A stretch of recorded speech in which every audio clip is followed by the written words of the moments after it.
Hi YouTube, I'm Aiman, and welcome back to one of my auto repair videos.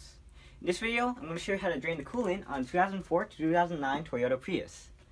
So let's jump right into it. The first thing that we should know is that when you're draining the coolant, you should always make sure that your radiator is full and your reservoir is half full. So that when you drain the coolant, you know how much you've drained and you can put that amount back into the radiator so that you don't lose anything or put too much. So right now we have the car jacked on both sides. And that's in order to access it from the bottom.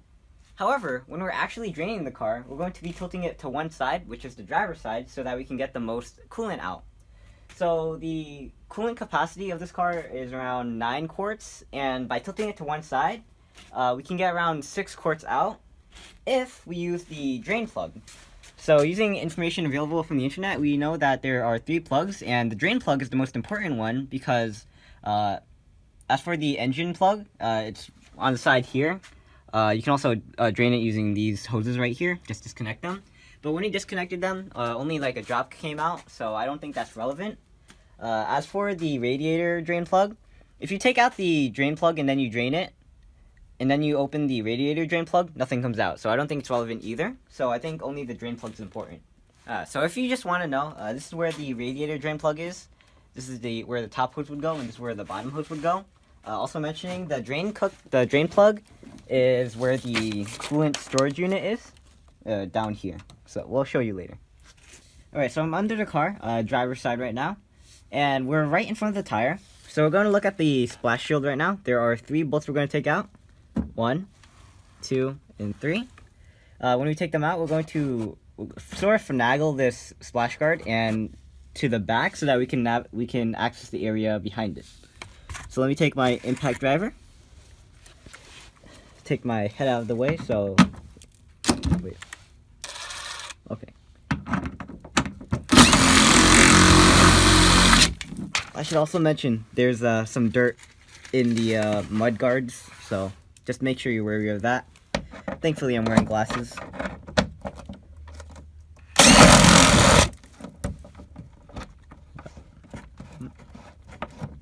Okay. Looks like I think they're the same. No, they're different lengths. So the shorter one goes up here. And then this one. Alright, let me just make sure. Alright, this one is the same length as the other one, but these ones are different. Okay. So now we're going to try to finagle it. So from here, we're going to sort of pry it out from the side. The dirt, right? Just make sure you be cautious of the dirt coming down. Alright, so once you finagle it out, geez, that's a lot of dirt. We're going to be able to set it to the back, and now we can see under. This is the hot coolant storage unit right up here. So in order to keep this part open, we're going to take some bungee and just tie it, maybe secure it to the underbody of the car so that it stays open. We can have access to the underside of this. So if you haven't disconnected the battery before you open the bottom, just make sure you don't touch any of the hot coolant storage tank or the surrounding parts. It's always a good precaution to disconnect the battery before you do these kinds of things. But if you haven't disconnected the battery, just disconnect this cable right here. And you press this button right here to disconnect it, because the pump could cycle at any time, even when the engine is off. So now, this hole right here, you just want to notice this one. That's where the coolant's gonna come out, and this is where the drain plug is. So just for reference, just so you know. All right, so now we're actually gonna be draining the coolant. So just take your container. You have this right here. Open it up. Let's see, and then we're going to position it under the hole. You're going to have to change it when you tilt it anyway, so just make sure it's somewhere under. And then what you want to do is you want to take the drain plug, and you want to twist it counterclockwise until the coolant comes out. Let me get my hand out of the way of the coolant. And let me position it.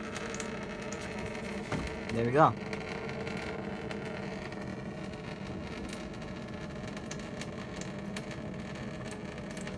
just let it tilt, just let it seep out.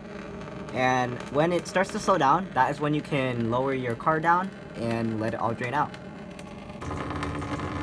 So, word of precaution, first off, importantly, this is a hot coolant storage tank. So, usually when you take it out, it should be hot coolant coming out. So, if you take this out, it's going to be really hot, so it might burn you. In our case, the car hasn't been driven in a long time, so it's cold right now. And also, one more thing is that don't take out the, if you don't want the coolant to come out rapidly, don't take out the drain plug entirely, because if you take out the drain plug entirely, it's going to come out this side. That's also important, because if your coolant is hot when it comes out and you're on this side, you don't want to get burned, okay? So, just word of precaution. So one thing I want to mention is that if you're draining the coolant on that side, and you want to drain the reservoir as well, don't take off the radiator cap, because if you do, then all the suction will be lost and it won't be sucked out easily.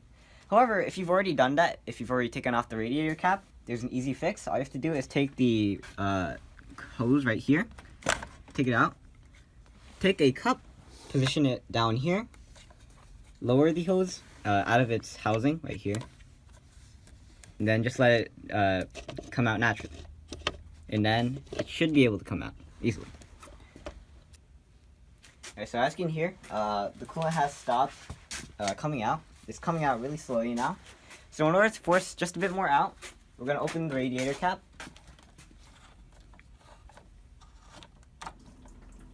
And as you can see, more is coming out. Oh, my hand's greasy now? Okay. And after that, after most of it has come out, we're going to be lowering the car. And after that, wait a few minutes, probably 15, and most of it should have come out.